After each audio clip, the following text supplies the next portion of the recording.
This is what nobody tells you about starting a YouTube channel.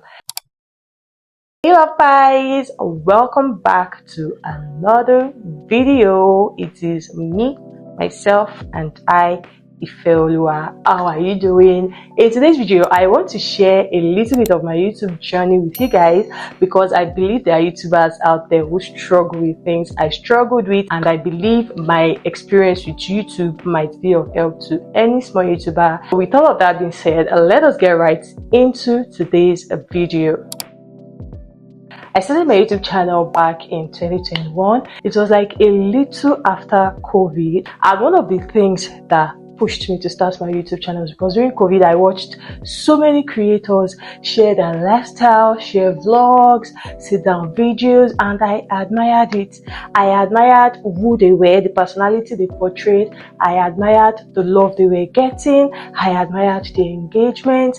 I admired everything about their channels. So I thought to myself, why not start my own YouTube channel? Or what is stopping me from starting my YouTube channel? So what did I do? I started by posting my first ever video on YouTube.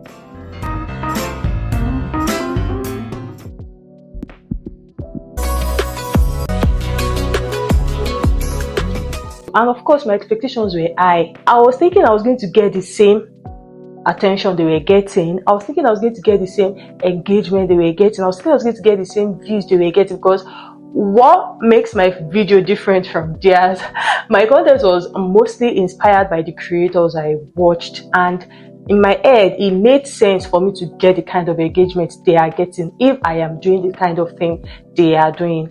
But that was not the reality. My expectations were slammed shut at the door. I felt so defeated when I realized that it doesn't work like that. And this was where my struggle phase came in. My first video had 3 views in almost 1 week.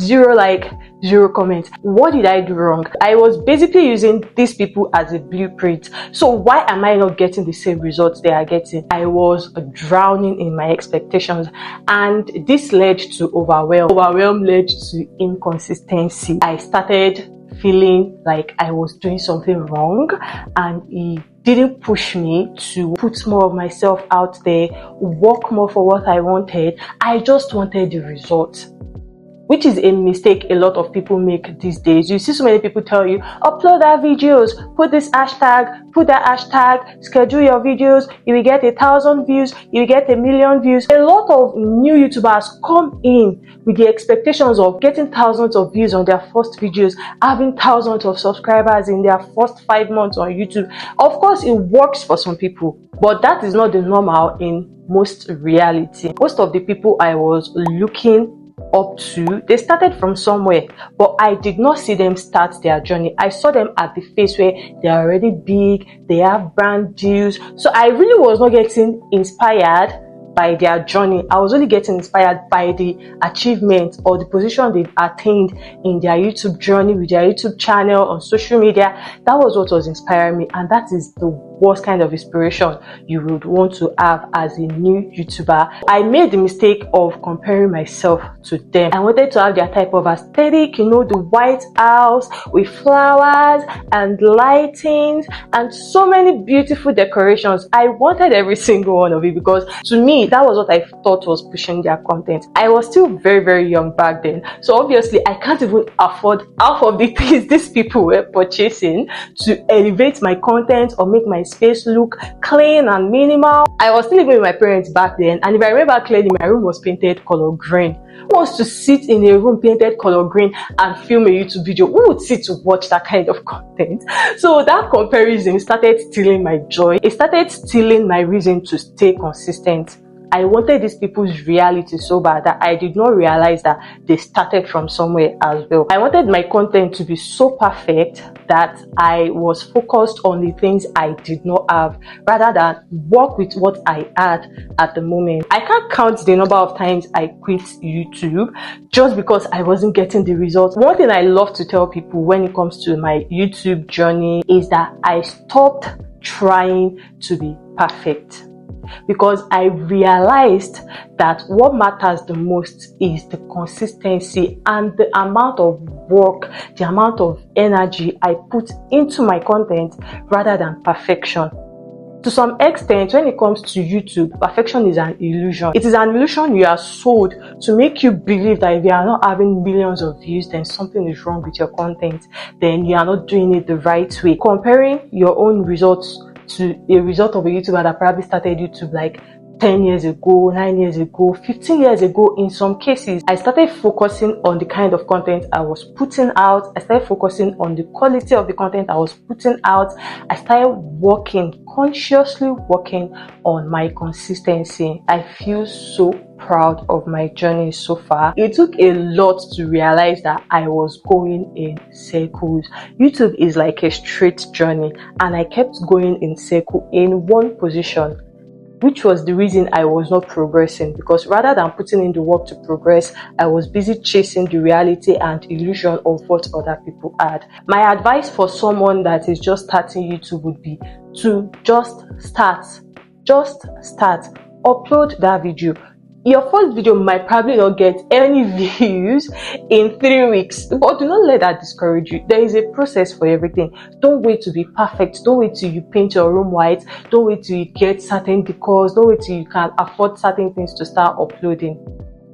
Understand that there is a process to these things, and keep yourself committed to following that process so you get the results you want. One thing I will tell you for free is that your first video will be bad. You might not get more than 10 views in 3 weeks, probably 0 likes, probably 0 comments, because that is something I experienced and I still experience sometimes.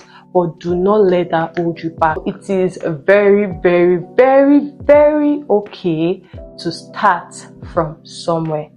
It is very okay to not get the result other people are getting on YouTube. It is very okay to not be the same kind of person as the content creator you admire. It is very okay to not put out the kind of content they put out. It is very okay to not have the kind of camera or lighting they have. Start with what you have, because you don't know the kind of video you will upload tomorrow that will give you the audience you are looking for. Please post that video. Do not wait for perfection, because the longer you wait, the more time passes. Let's say you start YouTube and in 2 years you just keep rambling around and around like I did. Imagine if you had been consistent for those 2 years. Imagine the results you would have. Imagine the engagement you would have.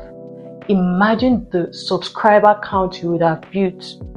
Now, that is what should keep you going. Do not focus on the number for now. For now, just do it for the love of it. That love is what will keep you upright days when the engagement is not there. So if you are a small YouTuber like me, leave a comment in the comment section. Let other small YouTubers like myself show you some support, show your page some love. If that is what you need, it is very okay to need things like that. It is very okay to want things like that. So leave a comment in the comment section and we will come to show you some love on your page. If you enjoyed this video, or if you learned anything from it, or it inspired you in any way, make sure to give the video a thumbs up, leave a comment in the comment section, subscribe to my channel if you haven't, share this video to any YouTuber friend you have that you think would need it, and I'll see you in my next video. Thank you for watching. Bye.